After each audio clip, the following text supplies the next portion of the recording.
നമുക്ക് ചെറിയ എന്തെങ്കിലും കാര്യങ്ങൾ വരുമ്പോൾ തന്നെ പെട്ടെന്ന് പേടി വരുന്നില്ലേ? അതിൻ്റെ ഒരു കാര്യം എന്താണെന്നറിയോ? നമ്മുടെ തലച്ചോറിൻ്റെ ഏതോ ഒരു സൈഡിലായിട്ട് ഒരു സംഭവമുണ്ട്. അമിഗ്ഡാല എന്നാണ് അതിൻ്റെ പേര്. അതായത് ചെറിയൊരു ബദാമിൻ്റെ ഒക്കെ അത്ര വലിപ്പമുള്ള ഒരു സാധനം.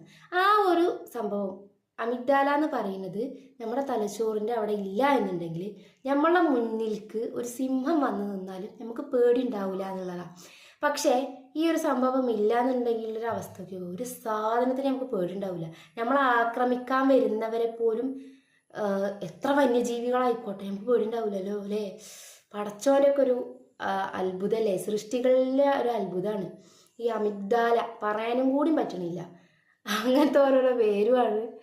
പക്ഷേ വളരെ നിസ്സാരം, ചെറിയ ഒരു നമ്മളെ ബദാമില്ലേ, ബദാം പരിപ്പ്, അതിൻ്റെ അത്ര വലിപ്പമുള്ളൂ ഇത്രയും. ആ ഒരു പരിപ്പിൻ്റെ അത്ര പോകുന്ന വലിപ്പത്തിലുള്ള ആ സാധനത്തിൻ്റെ ബലത്തിലാണ് നമ്മളൊക്കെ ഇങ്ങനെ ജീവിച്ചു പോകുന്നത് അല്ലേ?